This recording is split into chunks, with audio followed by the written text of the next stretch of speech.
आज हम एमए उत्तरार्ध में भारत के भूगोल के अंतर्गत भारत की जलवायु के व्याख्यान को जारी रखेंगे। इससे पूर्व वाले व्याख्यान में हमने भारत की जलवायु में शुष्क शीत ऋतु के बारे में अध्ययन किया था। आज हम उसी क्रम के अंतर्गत भारत की जलवायु के अंतर्गत हम उष्ण शुष्क ग्रीष्म ऋतु का अध्ययन करेंगे। मैं डॉक्टर सुनंदा भंडारी, सह आचार्य भूगोल, राजकीय महाविद्यालय टोंक। भारत की जलवायु के बारे में जब हम अध्ययन कर रहे हैं तो हमने पहले भी पढ़ा था कि भारत की जलवायु में उत्तरी पूर्वी मानसून पवनों के आधार पर और दक्षिणी पश्चिमी मानसून पवनों के आधार पर ऋतुओं का वर्गीकरण किया गया है। आज उसी क्रम में हम उष्ण शुष्क ग्रीष्म ऋतु का अध्ययन करेंगे। इस समय वायुदाब की स्थिति की बात करते हैं तो चूंकि सूर्य कर्क रेखा से भूमध्य रेखा की ओर आना शुरू कर देता है, इसीलिए सारे देश में तापमान बढ़ने लगता है और वायुदाब में कमी होने लगती है। इसी समय दक्षिणी हिंद महासागर, दक्षिणी अफ्रीका, ऑस्ट्रेलिया में तापमान गिरने लगता है।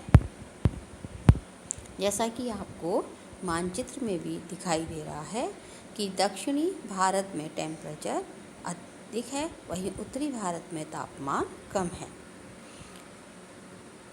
इसी समय दक्षिणी हिंद महासागर, दक्षिणी अफ्रीका, ऑस्ट्रेलिया में जब तापमान गिर रहा है तो इन क्षेत्रों में प्रति चक्रवातों का चलना शुरू हो जाता है।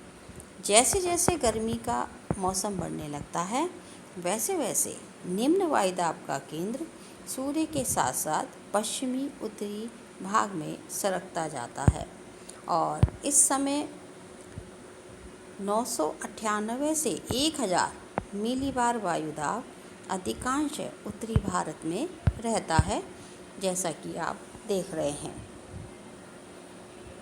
इसलिए दक्षिणी हिंद महासागर में दक्षिणी पूर्वी व्यापारिक पवनें भूमध्य रेखा को पार कर भारतीय उपमहाद्वीप की ओर तेजी से आगे बढ़ती हैं तथा इनकी दिशा दक्षिण पश्चिम हो जाती है जैसे ये भूमध्य रेखा को पार करती हैं।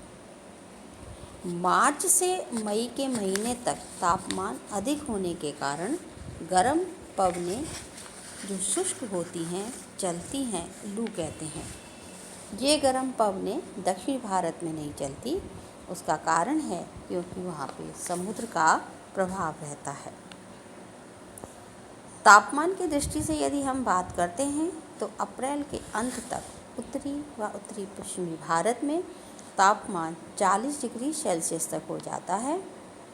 इस समय में दक्षिणी पंजाब, हरियाणा, पश्चिमी राजस्थान और उत्तर प्रदेश के पश्चिमी भाग सबसे अधिक गर्म रहते हैं, किंतु समुद्र तटीय भागों तथा पर्वतीय भागों में तापमान कम रहता है।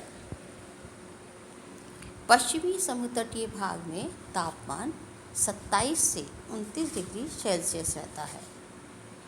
वर्षा की दृष्टि से बात करें तो मार्च से मई तक संपूर्ण भारत में वर्षा ना के बराबर होती है। मार्च में उत्तरी भारत में पश्चिमी चक्रवातों से थोड़ी बहुत वर्षा होती है। इस समय सुदूर पूर्वी भारत में 25 से 50 सेंटीमीटर तक वर्षा हो जाती है। इस वर्षा को बसंत ऋतु की तूफानी वर्षा कहा जाता है। उड़ीसा, दक्षिणी बिहार, पश्चिमी बंगाल में 100 से 120 से 200 किलोमीटर की गति से हवाएं चलती हैं। प्रतिवर्ष मई माह में 2 से 3 बार ऐसे तूफान आते हैं। दक्षिणी भारत में इन महीनों में होने वाली वर्षा को आम्र वर्षा कहते हैं तथा वहीं कहवा उत्पन्न करने वाले क्षेत्रों में इनको फूलों वाली बौछार कहते हैं। राजस्थान, गुजरात, मध्य प्रदेश, दक्षिणी पठार के कुछ आंतरिक भागों में मई में पूर्वी मानसूनी पवनों द्वारा वर्षा होती है जो लगभग 2.5 सेंटीमीटर तक होती है। मई के अंत तक तापमान बढ़ता जाता है और गर्जन तर्जन के साथ दक्षिणी पश्चिमी मानसून की वर्षा जून से ही तटीय भागों में व्यापक शुरू हो जाती है।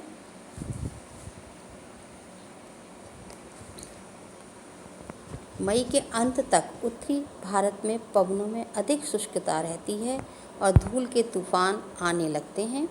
ठीक इसी समय से सूर्य भी कर्क रेखा पर लंबवत चमकने लगता है और निम्न वायुदाब का केंद्र उत्तरी पश्चिमी भारत और पश्चिम में पंजाब के आसपास बन जाता है।